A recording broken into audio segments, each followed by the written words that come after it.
மணப்பெண்ணின் பிரத்யேகமான திருமணம் Vivaha the Chennai silks. GT Holidays, South India's #1 travel brand. You know you are special when you're with GT Holidays.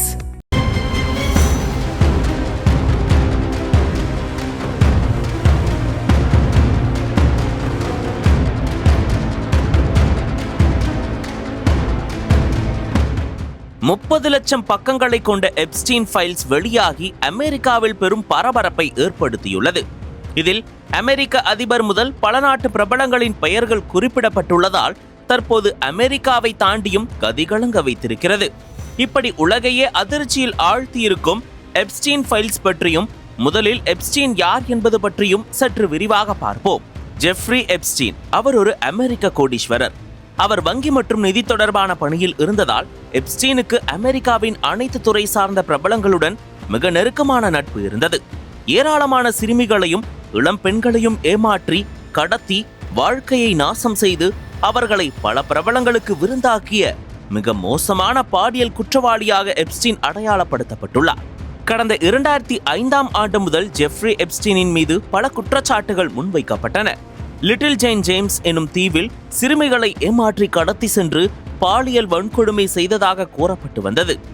2008ஆம் ஆண்டு 14 வயது சிறுமி ஒருவரின் பெற்றோர் புளோரிடா போலீசாரிடம் ஜெஃப்ரி எப்ஸ்டீன் தனது பாம் பீச் இல்லத்தில் வைத்து தங்கள் மகளை பாலியல் வன்கொடுமை செய்ததாக புகார் ஒன்றை தந்தார். விசாரணையை ஆரம்பித்த புளோரிடா காவல்துறையினர் ஜெஃப்ரி எப்ஸ்டீனின் பாம் பீச் வீட்டில் நடத்திய சோதனையில் அங்கிருந்த சிறுமிகளின் புகைப்படங்களை கைப்பற்றினர். ஒரு சிறுமியை பாலியல் வன்கொடுமை செய்ததாக குற்றம் நிரூபிக்கப்பட்டு பாலியல் குற்றவாளியாக பதிவு செய்யப்பட்டார். எனினும் ஜெஃப்ரி எப்ஸ்டீனை கைது செய்தபோது பாதிக்கப்பட்ட பெண்ணுடன் சமாதான ஒப்பந்தம் செய்து கொண்டு சிறை தண்டனையிலிருந்து தப்பிவிட்டார்.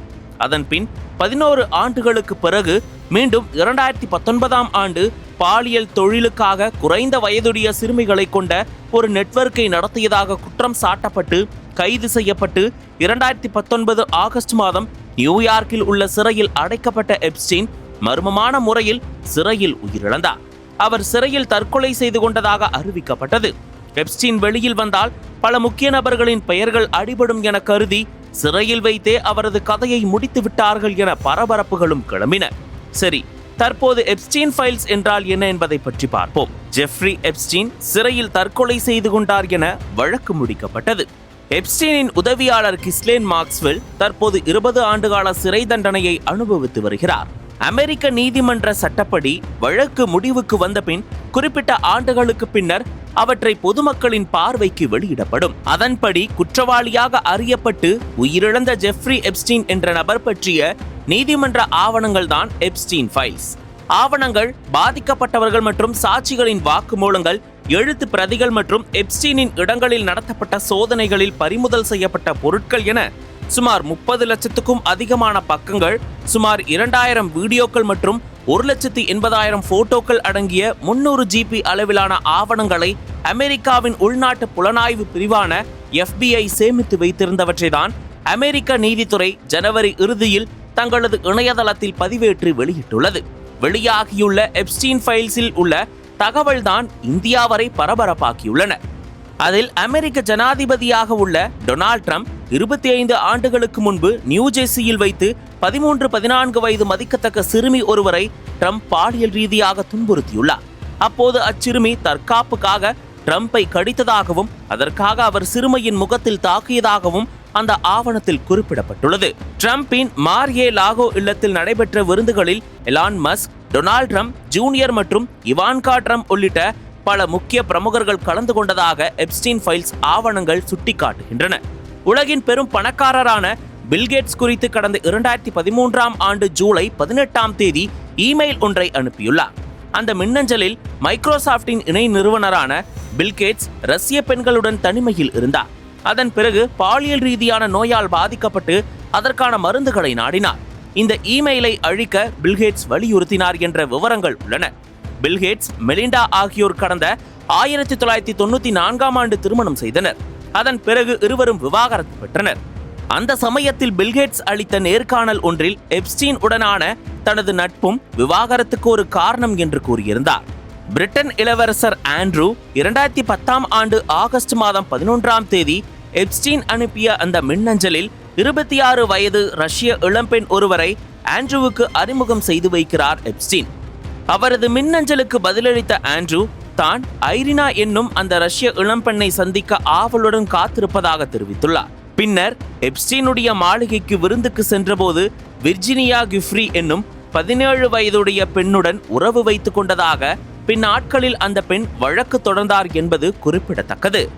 இதனால் ராஜகுடும்பம் பெரும் தலைகுனிவை சந்தித்ததால் ஆண்ட்ரூவையும் அவரது மனைவியையும் அரண்மனையிலிருந்து வெளியேற்றினார்கள். அதற்கான ஆவணங்கள் அதில் உள்ளன. ஜெஃப்ரி எப்ஸ்டீன் விசாரணை ஆவணங்களில் அதிபர் டிரம்பின் மனைவி மெலானியா டிரம்பின் பெயரும் இடம்பெற்றுள்ளது. கடந்த 2002ஆம் ஆண்டு மெலானியா டிரம்பிற்கும் எப்ஸ்டீனின் உதவியாளரும் காதலியுமான கிஸ்லேன் மேக்ஸ்வெல்லிற்கும் இடையில் இடம்பெற்றதாக கூறப்படும் மின்னஞ்சல் உரையாடல்களும் இதில் அம்பலமாகியுள்ளன. 2002 அக்டோபரில் மெலானியா எழுதியதாக கூறப்படும் மின்னஞ்சலில், அன்புள்ள ஜி, எப்படி இருக்கிறீர்கள்? நியூயார்க் இதழில் எப்ஸ்டீன் பற்றிய கட்டுரை மிக சிறப்பாக இருந்தது. அந்த புகைப்படத்தில் நீங்கள் அழகாக இருக்கிறீர்கள் என குறிப்பிட்டுள்ளார். அத்துடன் மேக்ஸ்வெல் மீண்டும் நியூயார்க் வரும்போது தன்னை அழைக்குமாறும் அவர் கேட்டுக்கொண்டுள்ளார். மெலானியாவின் மின்னஞ்சலுக்கு பதிலளித்த மேக்ஸ்வெல் அவரை ஸ்வீட்டிப்பை என குறிப்பிட்டு தனது பயண திட்டங்கள் மாறியுள்ளதால் தற்போதைக்கு சந்திக்க முடியாது என சொல்லியுள்ளார். இந்த உரையாடல்கள் இடம்பெற்ற காலத்தில் மெலானியாவுக்கும் டொனால்ட் ட்ரம்பிற்கும் இடையில் திருமணம் நடைபெறவில்லை என குறிப்பிடப்படுகின்றது. இந்த வரிசையில் நம்ம இந்திய பிரதமர் மோடியை 2017 நடனமாட சொன்னதாக அதில் குறிப்பிட்டு ஒரு மின்னஞ்சல் உள்ளது. நான் சொன்னது போல் இந்திய பிரதமர் நடந்து கொண்டார் என ஒரு மின்னஞ்சலில் குறிப்பிட்டுள்ளார். இதுதான் இந்தியாவில் பரபரப்பை ஏற்படுத்தியுள்ளது. இதனை இந்திய வெளியுறவுத்துறை மறுத்துள்ளது. அதிலும் குறிப்பாக எப்ஸ்டீனால் ஜூலை 19ஆம் தேதி எழுதப்பட்ட குறிப்பில் பிரதமர் நரேந்திர மோடி, அமெரிக்க ஜனாதிபதி ஆகியோர் சம்பந்தப்பட்ட சந்திப்புகள் மற்றும் அதைத் தொடர்ந்த இஸ்ரேலுக்கான மோடியின் அதிகாரப்பூர்வ பயணம் குறித்த விவரங்களும் அந்த கோப்புகளில் இடம்பெற்றுள்ளதாக கூறப்படுகிறது. இது சர்வதேச அளவில் மிகப்பெரிய அளவிலான விவாதங்களை ஏற்படுத்தியுள்ள நிலையில் இந்திய அரசு இது குறித்து விளக்கம் அளிக்க வேண்டும் என எதிர்க்கட்சிகள் வலியுறுத்தி வருகின்றன. இந்த விவகாரம் இன்னும் சில மாதங்களுக்கு உலக நாடுகளை விடவிட செய்யும் என்பதில் எந்த ஐயமும் இல்லை. நக்கீரன் டிவிக்கு சப்ஸ்கிரைப் செய்யுங்கள். உங்கள் ஆதரவே எங்கள் பலம். ஆசிரியர்களுக்கு நண்பனாகவும் மாணவர்களுக்கு ஆசானாகவும் திகழும் தேர்வு வழிகாட்டி. ஒவ்வொரு பாடத்திற்கும் அனுபவமிக்க ஆசிரியர்களின் துல்லியமான தெளிவான விடைகள்.